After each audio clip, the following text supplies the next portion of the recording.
Looking for your daily fix of sports talk without having to pay for it? GSMC Sports Network is available on YouTube. Just search GSMC Sports Network. Get your fix of daily sports talk shows on YouTube, absolutely free.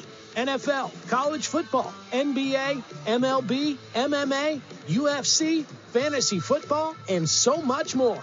GSMC Sports Network has shows running all day long, with new sports shows starting every 2 hours. Just like on your favorite cable sports channel, except GSMC Sports Network is absolutely free. Just search GSMC Sports Network on YouTube to catch one of your new favorite shows, like the GSMC College Football Podcast, Chip Shot Football Podcast, Hoops and Heels Women's Sports Podcast, GSMC Basketball Podcast, and so many more.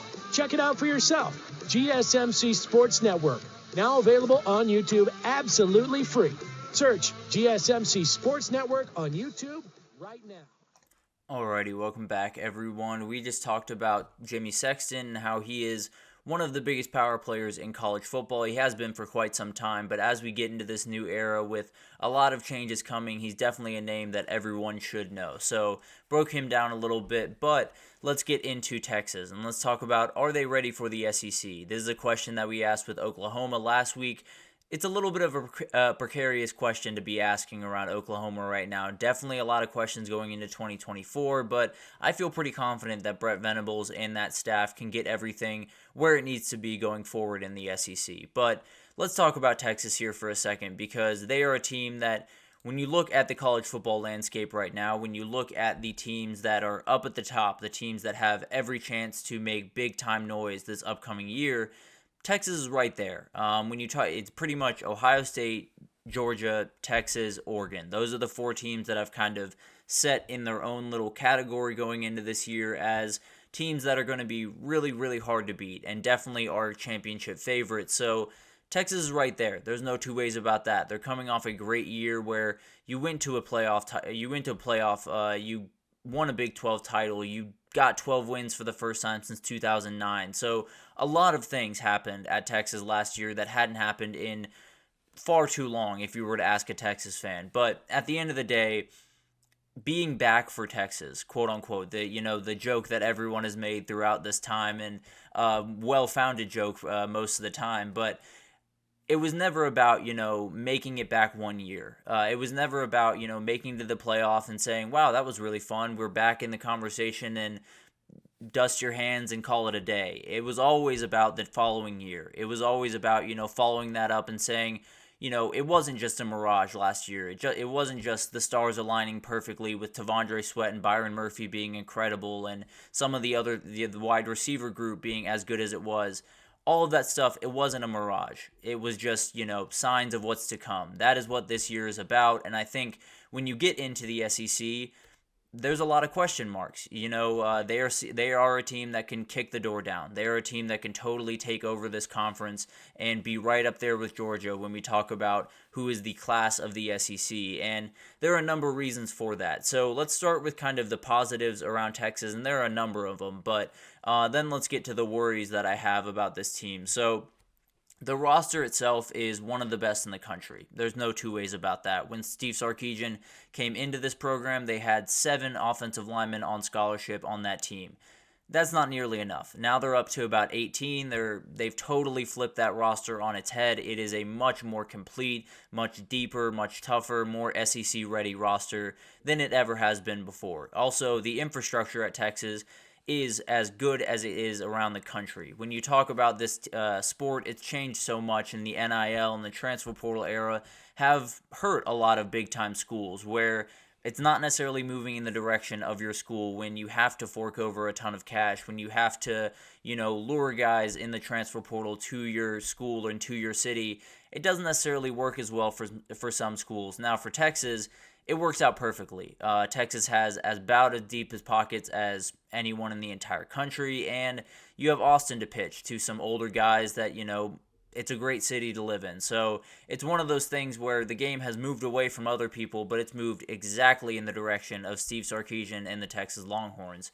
And then you have recruiting, one of the best recruiting staffs in the entire country. and one of the best pitches in the entire country, especially after the playoff run. They've had top 5 classes the past 3 years, and they're shaping up to have another one this year with some remarkable wide receiver talent that we'll definitely get to into the next probably month or so as we unpack recruiting more. But the head coach, it feels like the last 2 times Texas has missed the mark. Charlie Strong and Tom Herman were not the guys to lead Texas back to the promised land, lead them back to where they want to be. It feels like that guy, Steve Sarkisian, is the one to do that. He has answered every single question that has been asked of him.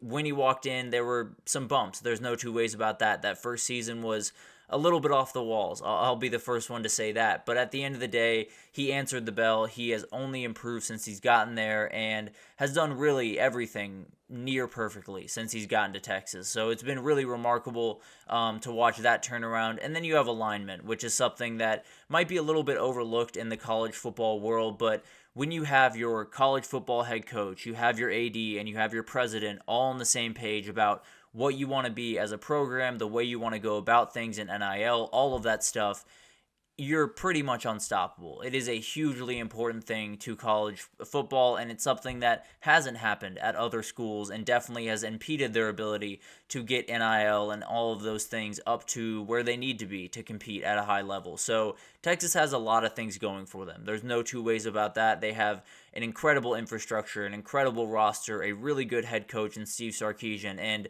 you got to feel really good if you're a Texas fan going into this season. But I do have my worries, and they're a little bit abstract. I will say that. A lot of them aren't necessarily concrete ideas, because the reality is a lot of the concrete things you see at Texas are really good. If you look at it on paper, they are a national championship contender, and there's no question about it. Here's where my worry starts to kind of kick in, where this is the year, right? We talked about it earlier. This is the year where Texas doesn't just become a team that popped up. They become a team that is going to stick around for a while and that is going to be a player in the SEC and is going to be in the playoff most year and is going to compete for national titles and possibly win a couple in the coming years. So it's one of those things where last year they felt like a MLB player getting out of a slump, and they got a couple of hits. They're hitting the ball well, they're seeing the ball a little bit better. This year is when you start hitting bombs and you start going back to your normal ways. You start having those seasons that you're used to as an MLB player. So it's kind of like this is the coronation. This is the moment where Texas doesn't just become a team that had gotten back into the conversation, but a team that's going to stick around for a while there. And I think there's a lot of things that go into that. And the biggest thing is a lot of pressure. And especially when you're at Texas, there's a little bit added pressure. So someone like Quinn Ewers is under the immense amount of pressure of having to deliver, especially being a third-year starter, a lot of NFL hype, everything going into that for him. This is a huge year. This is a contract year, as they call it, for Quinn Ewers. So it'll be fascinating to watch that. Steve Sarkisian is someone who has not made many big missteps as the Texas head coach. He's done really, really incredible things.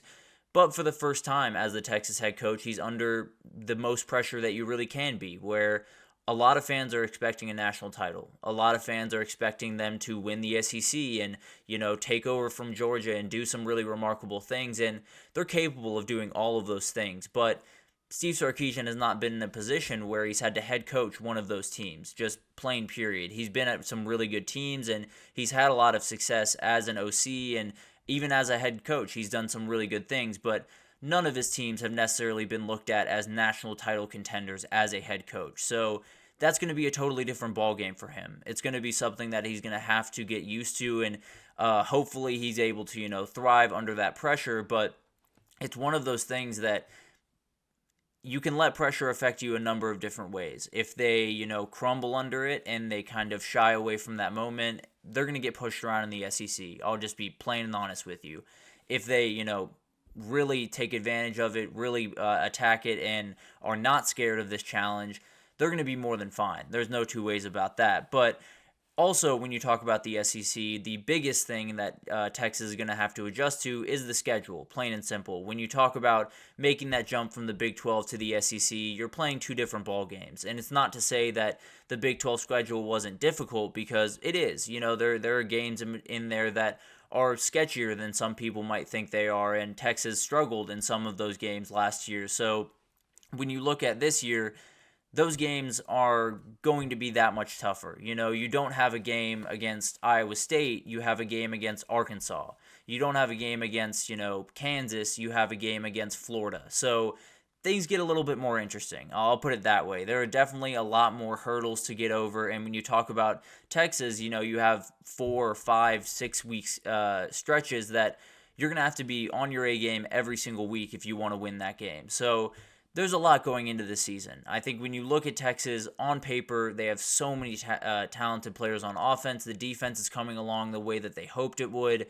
A lot of things are in place for this team to be the next team that, maybe takes a little bit of charge in the SEC, maybe wins a couple of titles there, goes to the playoff a ton, and wins a national title. They can do all of those things in the next couple of years.